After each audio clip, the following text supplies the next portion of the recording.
बच्चों, इस वीडियो में हम मेंडल की लाइफ हिस्ट्री के बारे में पढ़ेंगे।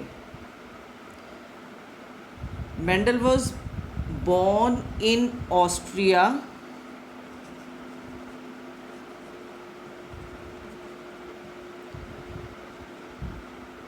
in 1822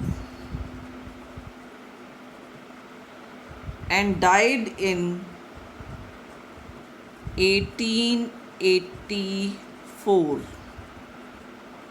This is the lifespan of Mendel, born in Austria in a poor family.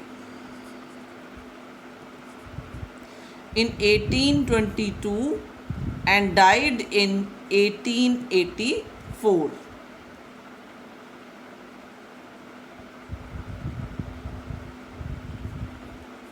He was a brilliant student.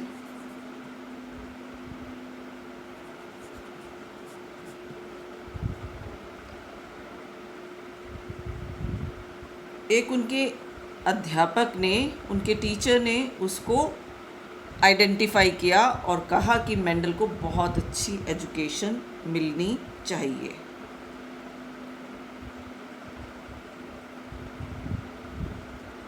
Austria में उन्होंने मैथ्स की स्टडी की। मेंडल मैथ्स के स्टूडेंट थे। मैथ्स के साथ साथ उनका इंटरेस्ट बॉटनी में भी डेवलप हुआ।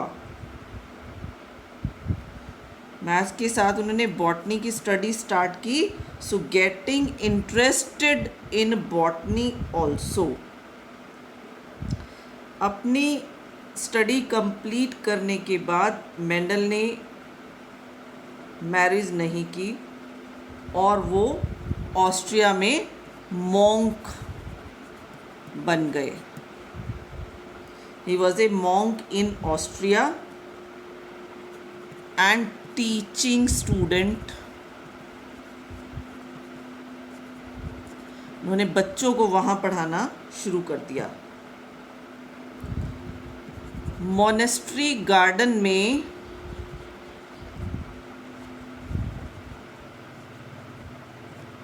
उन्होंने पी प्लांट ग्रो करना स्टार्ट कर दिया। मोनेस्ट्री गार्डन में उन्होंने मटर के पौधे लगाए। कौन से pea plant? That is garden pea को उन्होंने मोनेस्ट्री में ग्रो किया। गार्डन पी का साइंटिफिक नेम हमने पहले भी पढ़ा है। That is known as the Pisum sativum. ये आता है कि उन्होंने गार्डन पी पर वर्क किया या स्वीट पी पर वर्क किया, तो उन्होंने बच्चों गार्डन पी पर वर्क किया था, जिसका साइंटिफिक नेम बाइजम सैटिवम है। उन्होंने जब पौधों को ग्रो किया तो उन्होंने ऑब्जर्व किया कि कुछ पौधे पी प्लांट के were very tall in height में बहुत ज़्यादा लंबे पौधे हैं, जबकि उनमें से कुछ वेरी शॉर्ट इन हाइट हैं। कुछ पौधे बहुत टॉल हैं और कुछ पौधे बहुत शॉर्ट हैं। उस समय कोई जेनेटिक्स या इनहेरिटेंस का आइडिया तो नहीं था। ये समझा जाता था कि मदर और फादर के बीच में जब क्रॉस होता है, जब मेटिंग होती है, तो उनके कैरेक्टर का इंटरमीडिएट कैरेक्टर प्रोड्यूस होता है। मदर और फादर में जो कैरेक्टर है, नेक्स्ट जनरेशन में उनके चाइल्ड में, उनके बच्चों में इंटरमीडिएट कैरेक्टर प्रोड्यूस होता है। तो इसी कंसेप्ट को ध्यान में रखते हुए मेंडल ने सोचा कि अगर टॉल एंड शॉर्ट का क्रॉस कराया जाए तो उससे इंटरमीडिएट हाइट के प्लांट प्रोड्यूस होंगे। इंटरमीडिएट हाइट के प्लांट प्रोड्यूस होंगे। बट मेंडल ने देखा कि ऐसा नहीं हुआ। ऐसा मेंडल ने ऑब्जर्व नहीं किया। तो उनका इंटरेस्ट डेवलप हुआ कि ऐसा क्यों नहीं हुआ। उन्होंने पी प्लांट पर अपने वर्क स्टार्ट किए थे 1856 में। 1856 में उन्होंने पी प्लांट को लेकर अपने वर्क स्टार्ट किए और 1856 से लेकर उन्होंने 1863 तक अपने वर्क किए। 1856 से 1863 तक उन्होंने अपने वर्क किए, तो ऑलमोस्ट 7 ईयर्स तक उन्होंने उस पर अपने वर्क किए। पी प्लांट पर 7 ईयर्स तक काम किया और 7 ईयर्स तक काम करने के बाद उन्होंने 3 लॉज ऑफ इनहेरिटेंस को दिया।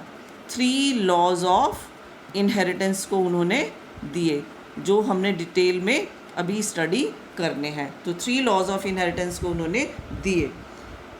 मेंडल ने अपने वर्क को 1865 में पब्लिश किया। मेंडल ने अपने वर्क को published his work in 1865 in Journal of Braun। वो ब्रॉन में रहते थे, तो ब्रॉन के एक पेपर के अंदर उन्होंने 1865 में अपने वर्क को पब्लिश किया। बट दैट टाइम क्योंकि जेनेटिक्स का कोई आइडिया नहीं था, so his work remain unnoticed. So his work remain unnoticed. तो उसकी वर्क की तरफ किसी ने ध्यान नहीं दिया क्योंकि जेनेटिक्स की नॉलेज उस समय किसी को नहीं थी।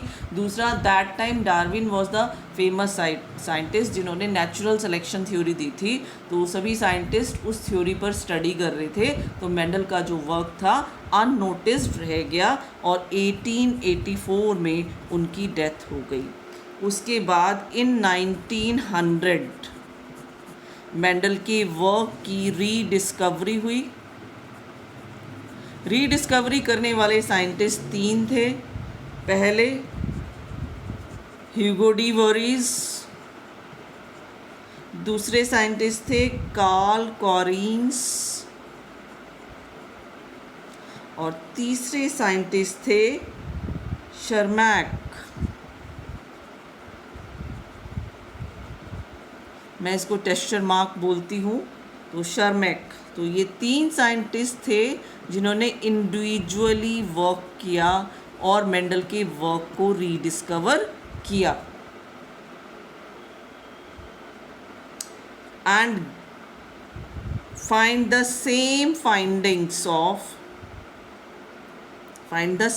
findings as Mendel described earlier. After that, Mendel got worldwide fame.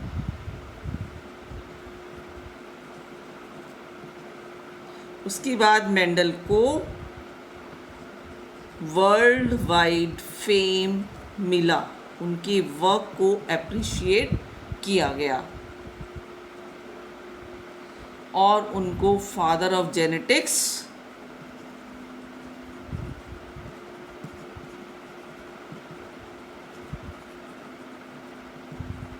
After his death of 16 years Mendel के वर्क को अप्रिशिएट किया गया।